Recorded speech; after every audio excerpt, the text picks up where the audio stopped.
Hi there, everybody. It is the Sandy and Wayne show today. I have Mr. Robar with me today. Doug's not able to make it. Very happy to be on the show today and have Wayne with me. And I hope all of you are having a good afternoon.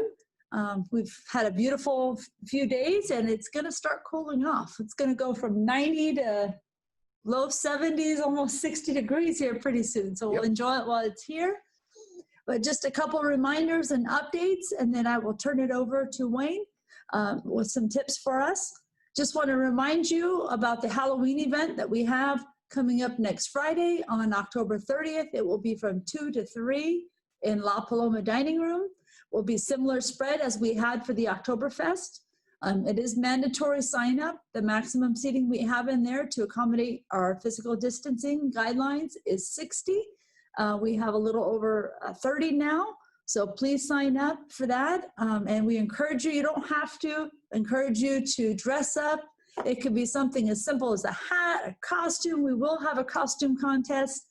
We have a couple of categories that have been posted and couples as well. More than anything, it's just a fun way for us all to get together. Again, we had such a good time at the Oktoberfest event and holidays right around the corner. So please sign up and I hope you can join us for that. And we're encouraging all of our team members too to be dressing up. There'll be a costume contest for them as well. And we have a carving and decorating contest. As you can see all the pumpkins behind me, we have team members still need to pick up those pumpkins. And we'll be having those displayed all of next week from the 26th through the 30th over by the foundation table. So you could vote on your favorite pumpkin, and then we'll be announcing that winner on Friday during that Halloween event on the 30th. As well as we're having the shelf contest for all of you, for the residents. So there will be a winner for each building as well as the villas, and you do need to sign up. The deadline to sign up is Friday, October 23rd, so just a couple of days from now. So some of you have some pretty neat and creative shelves I've seen as I made a couple deliveries today. So I hope you're signed up at the front. If not, please sign up here if you're interested. It's just something fun to do. And hey, there'll be a gift card as your reward. So why not? We also had, today we did the early voting. The transportation seemed to be going really, really well. So if you did not have the opportunity to go vote in person or drop your ballot off, we will be providing transportation on the 21st of October, as well as next week on the 27th and the 28th. You will need to sign up for the transportation, so please do that, and we will be happy to zip you on over to the ballpark to do that early voting, okay? Those are pretty much the only updates that I have for you at this time. I will go ahead and turn it over to Wayne now and see what he has for us. Well, hi, everybody. Last week, I started talking about transactional analysis, and I want to continue talking about it. Now, transactional analysis, very simply, is analyzing a transaction. A transaction is a statement and a response. So if I say something to Sandy, that's a statement. If she says something back to me, that's a response. And so that's a transaction. If we put a whole bunch of transactions together, that's a conversation. Now, when we're having conversations, we have three ego states inside of us. It's a parent, adult, and child. And I want to review some of the rules of the parent, adult, and child, or the rules for having those three ego states.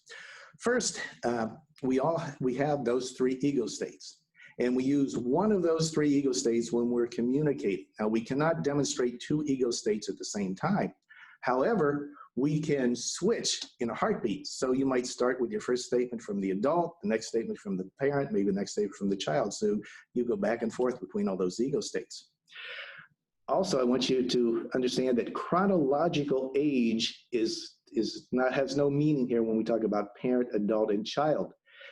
If you're 6 or 86, you have the parent, adult, and child. So you can see somebody here that's 86 in their child ego state, or you can have a 6-year-old that's demonstrating the parent or adult ego state. Now, I was at the Oktoberfest last week, and Sandy and her team did the chicken dance.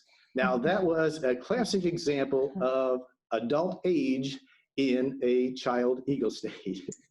So if you get a chance to, I don't know if do you have that on tape anywhere where people We can see put it? a couple of videos. I don't think we got the chicken dance. Oh, okay. We were busy. We were the ones videoing, so we couldn't video and chicken dance at the same time.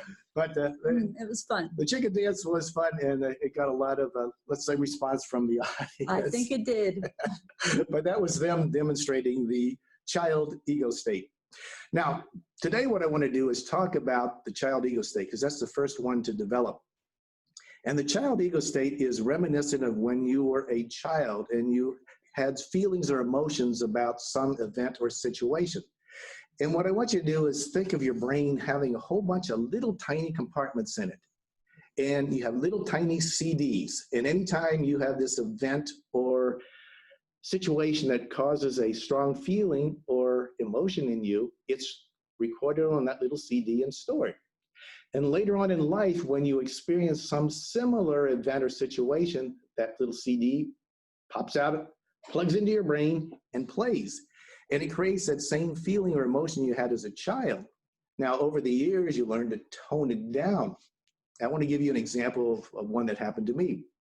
When I was a child, my grandparents had a farm. We used to go down every weekend to visit them on the farm. And they got a German Shepherd when I was about 5 years old. Now, when you're a 5-year-old boy and there's a full-grown German Shepherd, that is a really big dog. And I'd go out to play in the front yard, and the dog would come running up to me and grab my arm. Now, it didn't actually bite me, it just grabbed my arm in its mouth. Well, when you're a 5-year-old child and your arm disappears from the wrist to the elbow, that's pretty darn frightening. And to this day, I have a little bit of apprehension when I see a big dog. I'm always very cautious and very careful when I get around a big dog. They leave me alone, I'll leave them alone. And that comes from when I was a child. Also, you get these things recorded from environment, maybe a room that you were in as a kid. For example, maybe you had to go to the hospital for some serious injury or disease, and it was frightening when you were a little kid. So when you go to a hospital today, maybe that creates that same feeling in you.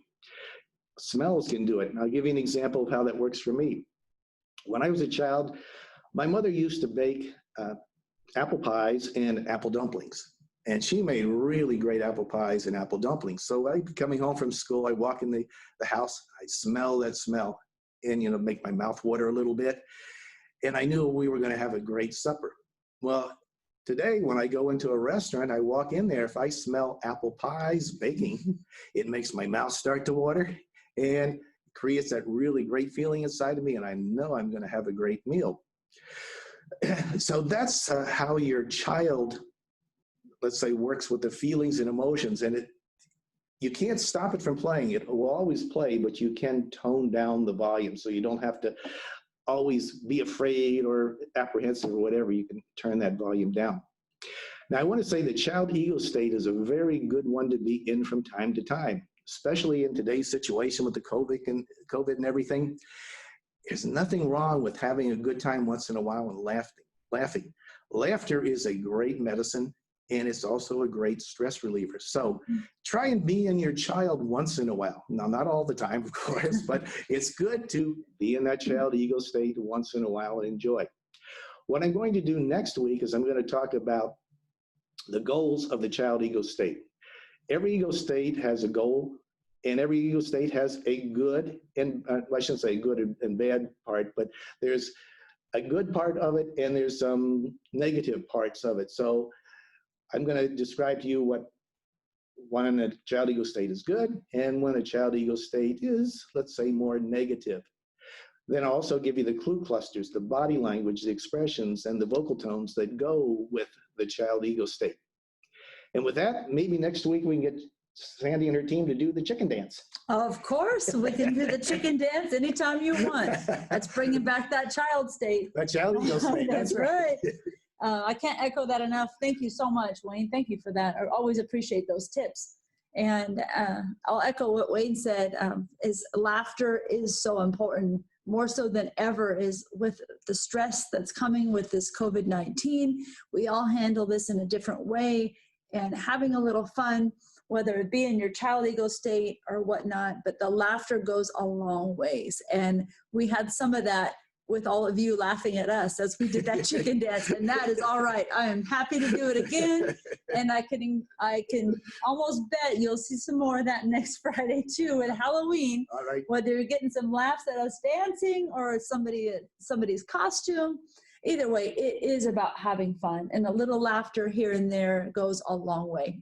So with that, that's all today, everybody. You have a wonderful day, and we'll see you next time. See you tomorrow. Bye-bye.